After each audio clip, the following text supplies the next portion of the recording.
The call came late afternoon, just as I pulled into the driveway of our new house. "Is this Daniel Brooks?" the voice asked, older, raspy. "Yes." "Who's this?" The previous owner." "Look, I'm sorry to bother you, but I forgot something. Something serious." I almost hung up. Then he said it. There was a camera, hidden in the living room ceiling. I forgot to disconnect it from the cloud before the sale. It's been recording. I went completely still. He continued, "I only noticed today when I opened the old feed by accident. I didn't mean to see anything. But what I saw, I think you need to know."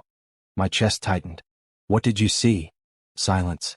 "Don't ask over the phone," he said. "And don't tell your wife. Come alone. I'll show you everything." I sat in the car for what felt like forever, just staring at the house. Claire had decorated the porch with lights. Inside, her laughter echoed with her mother and sister unpacking more boxes. I walked in. Claire smiled from the kitchen. "Hey babe, everything okay?" I nodded. "Yeah. Gonna grab a few things from the store." I kissed her cheek, heart pounding. As I pulled away from the house, something felt wrong. Like this call had torn a thin veil off a life I thought I understood. And whatever that man saw, it wasn't just a glitch. It was a warning. The man lived 20 minutes away, in a faded bungalow tucked behind a gas station.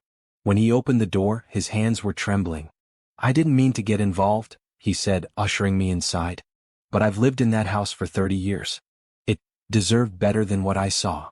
He led me to a cluttered desk and opened his laptop. I backed up the footage. "I'm not keeping it. Just thought you had a right to see."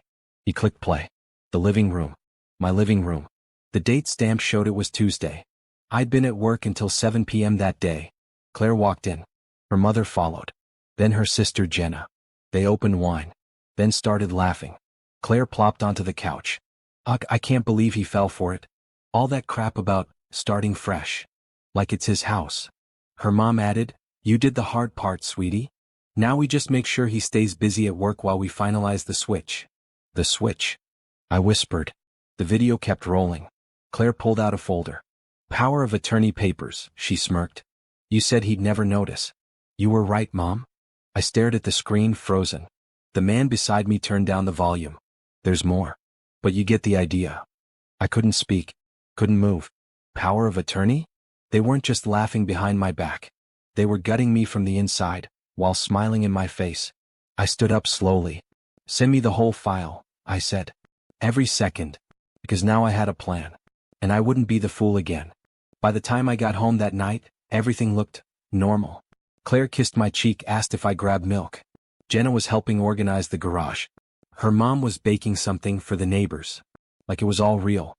Like I was the one playing house. I watched them. Every movement. Every fake laugh. Every sweet word now felt poisoned. I nodded, smiled, played the game. Because what they didn't know was, I had the video. I had the proof. And I wasn't going to confront them. Not yet. I needed more. So, over the next few days I played dumb. I pretended to be tired, busy, distracted by work.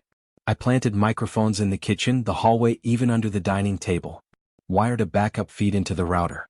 Upgraded the original cloud storage without telling anyone.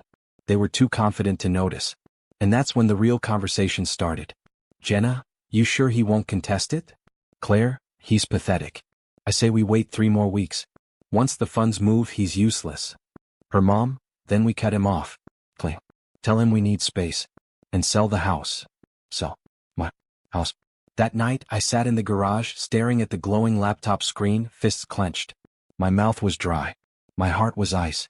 They weren't just planning betrayal. They'd scheduled it. And I was funding the whole thing. So I opened a blank spreadsheet. Step 1, hire a private lawyer. Step 2, pull every asset back under my name, quietly. Step 3, give them the performance of a lifetime. The lawyer I hired worked in a quiet building on the edge of town. A seasoned estate attorney named Harold Maddox. No flashy suits, no small talk, just sharp eyes and airtight documentation. I didn't tell him everything. Not yet. Just enough to get moving. "I'd like to quietly revoke the power of attorney I signed 3 months ago," I said. He frowned. "You understand that revoking it without notice could raise suspicion?" "I'm counting on that," I replied. We filed the papers that same day. He advised me to make copies, store them with a financial backup, and start moving personal assets under protection.